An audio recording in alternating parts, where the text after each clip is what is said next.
Kristo.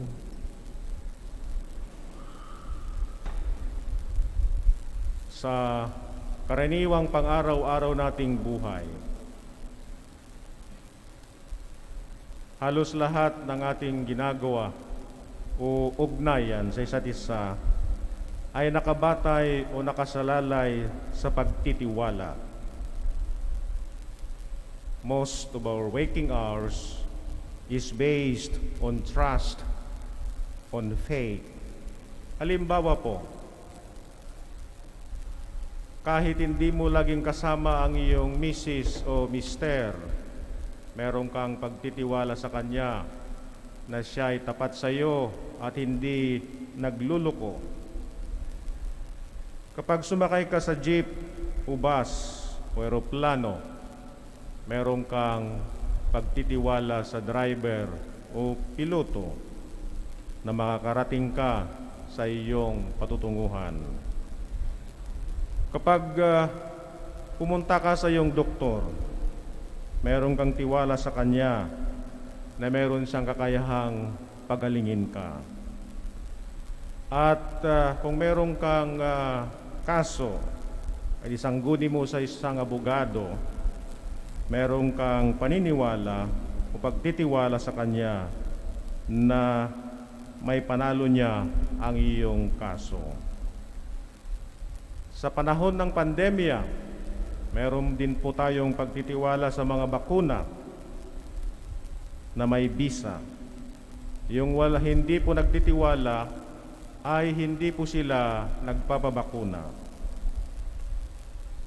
Kagabi, nung tayo'y natulog, meron tayong pagtitiwala sa Diyos na tayo'y magigising ngayong umaga. Walang 100% na katiyakan, pero meron tayong pagtitiwala. Meron tayong pagtitiwala sa guro na may kakayahan siyang magturo sa iyo. O ngayong panahon ng kampanya sa eleksyon, ibinubuto natin o pinipili natin yung kandidato na meron tayong pagtitiwala sa kanya. Mga kapatid, ang tema po ng ating ebanghelyo ngayong umaga ay pagtitiwala. Sapagkat sa ating ebanghelyo, meron pong mga pangyayari na tila bagang imposible. Unang-una, na ang Diyos ay maging tao sa magitan ng kanyang anak na sanggol na ang pangalan ay Emmanuel o Jesus. Na ang ating kaligtasan ay nakasalalay lamang sa pagtugon ng isang dalagita sa pananalita ng isang anghel sa kanya.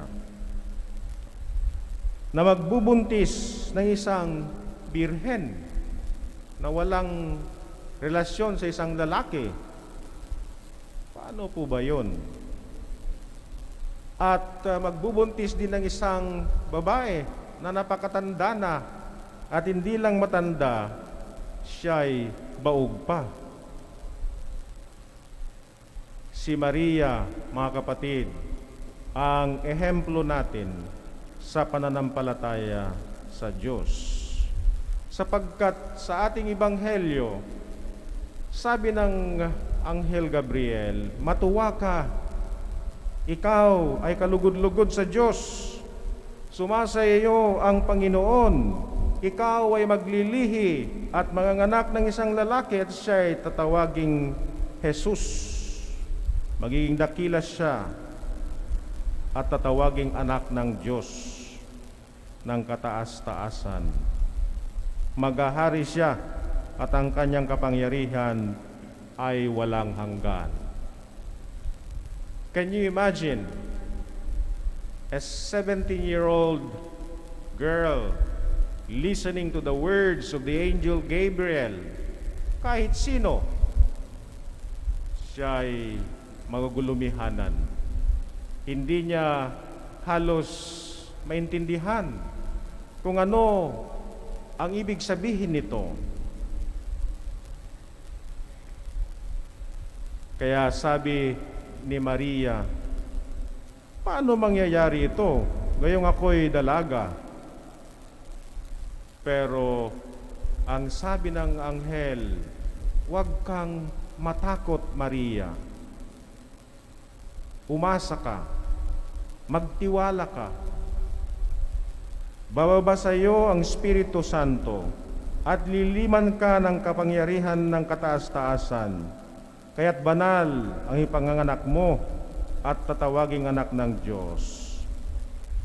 At alam ng lahat ng iyong pinsang si Elizabeth ay matanda na at baog pa. Ngunit naglihi siya sa kabila ng kanyang katandaan, sapagkat walang hindi mapangyayari ng Diyos. Napakaganda po ang pananalita ng anghel. Huwag kang matakot, Maria.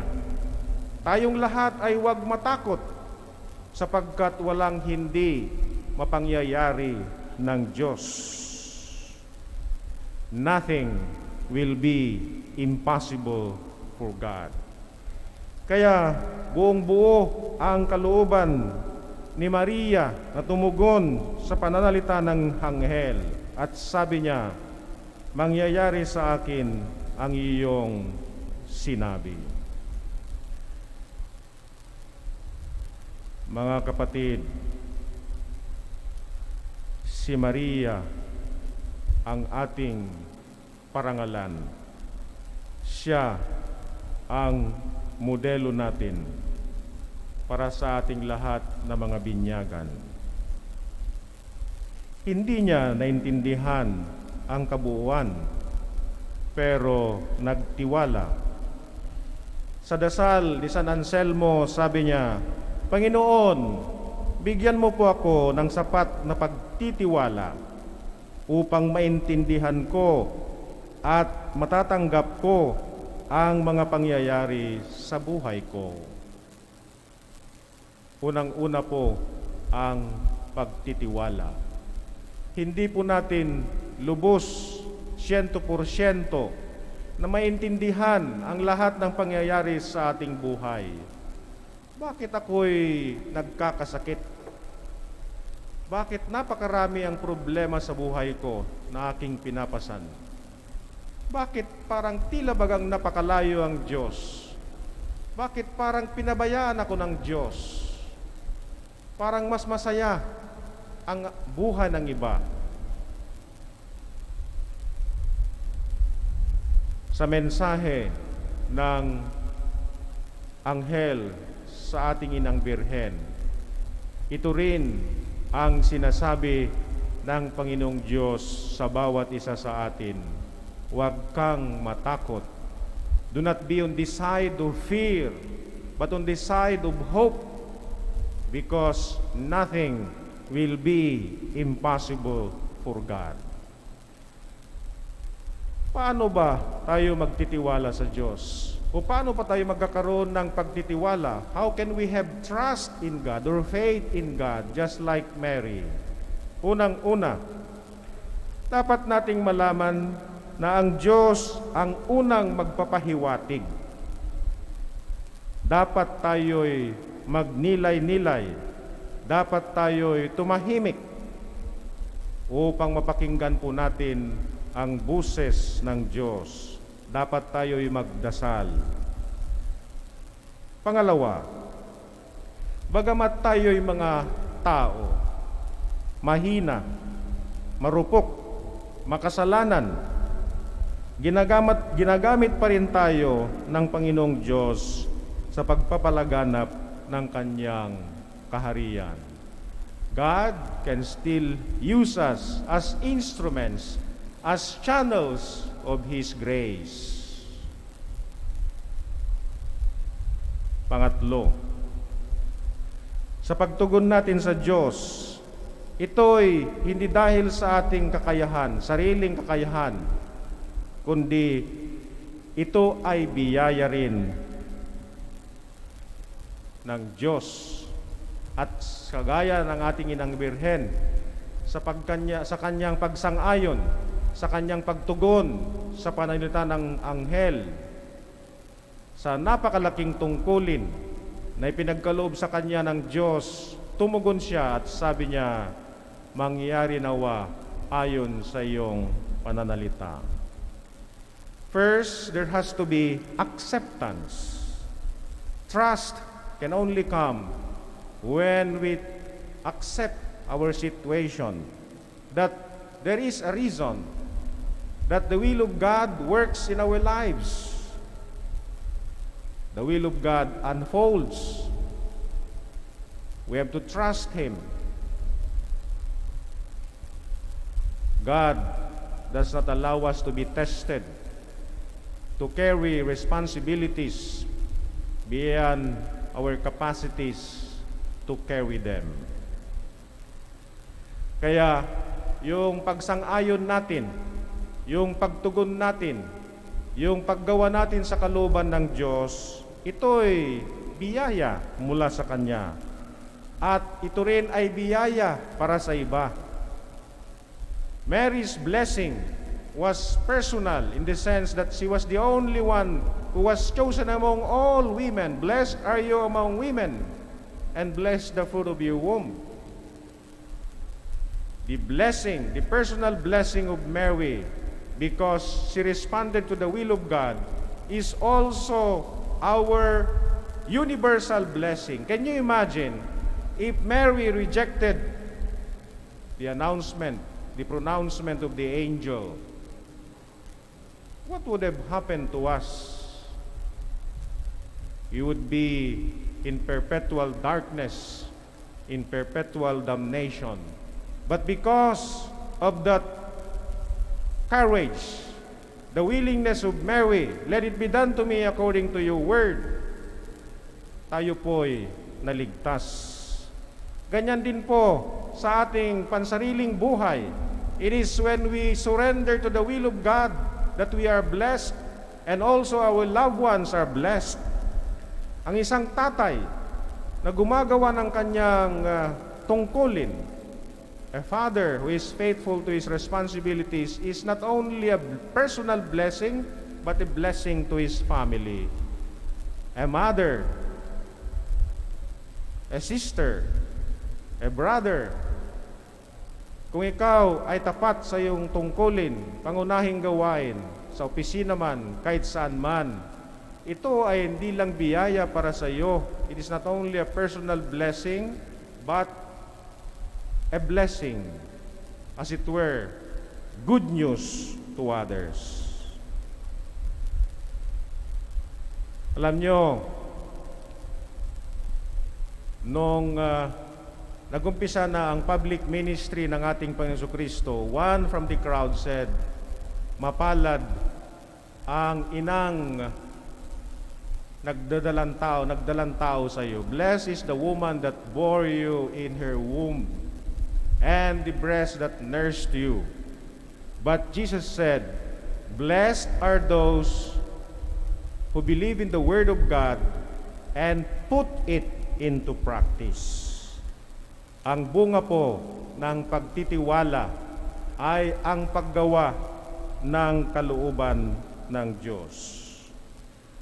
Bakit po natin sundin ang kagustuhan o kalooban ng Diyos sa ating pang-araw-araw na buhay? Sapagkat yun po natin pinapakita ang ating pagtitiwala sa Kanya, na meron pong mabuting kahinatnan ang ating pagpapakabait, ang ating pagpapakabuti, na meron pong mabuting kahinatnan ang ating pagsusumika, pagsasakripisyo, na gigising ng umaga upang makapagsamba sa misang ito, na mas mabuting magtitiwala kaysa matakot. Napaganda po ang isang pangyayari sa lumang tipan in the Old Testament. Alam niyo po si Moses, bago nila pasukin ang lupang pangako, the promised land, pumili siya ng 12 mga lalaki mula sa 12 tribo ng Israel, at sabi niya sa kanila, you go as a reconnaissance team parang mga espiya sa Promised Land upang malalaman natin kung ano ang naghihintay sa atin doon. Pumunta nga po sila at nung bumalik sila, sabi ng karamihan, "Nako, ang mga tao po sa Promised Land, sa sa pangako na pinangako sa atin ng Panginoong Diyos ay na mga higante. Hindi po natin sila kaya. Tayo'y isang parang mga tipaklong lamang na walang kalaban-laban sa kanila." Kaya natakot na naman ang mga Israelita at sinisi nila si Moses, "Bakit nyo kami dinala dito? Mabuti na lamang sana na tumigil tayo at hindi na umalis sa Ehipto. Ngayon, hindi po tayo nakakasiguro na makakapasok tayo sa lupang pangako sapagkat mga higante pa lang nakatira doon.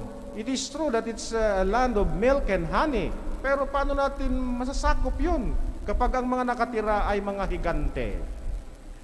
Pero meron pong dalawa sa 12 mga lalaki na pinili ni Moses at sabi nila, ito'y sina Joshua at si Caleb, si Josue at si Caleb. Bagamat ang mga tao doon ay mga malalakas, mga tila bagang mga higante, huwag nating pansinin ang ating pagkatakot. Umasa tayo, magtiwala tayo sa Diyos. We shall conquer. We shall occupy the land. We should not emphasize our fear, our helplessness before these giant people, the Amalekites, the Jebusites, and the Hittites. But we shall trust in God. If He called us here out of Egypt, He will also accompany us.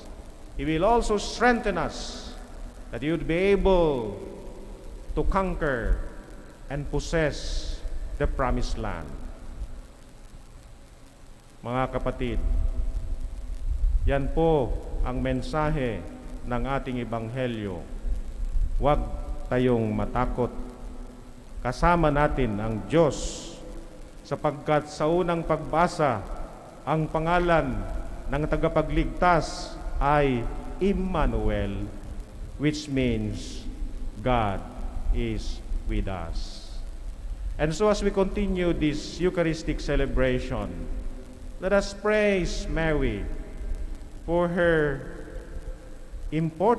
very important role in our salvation by saying yes to the will of God.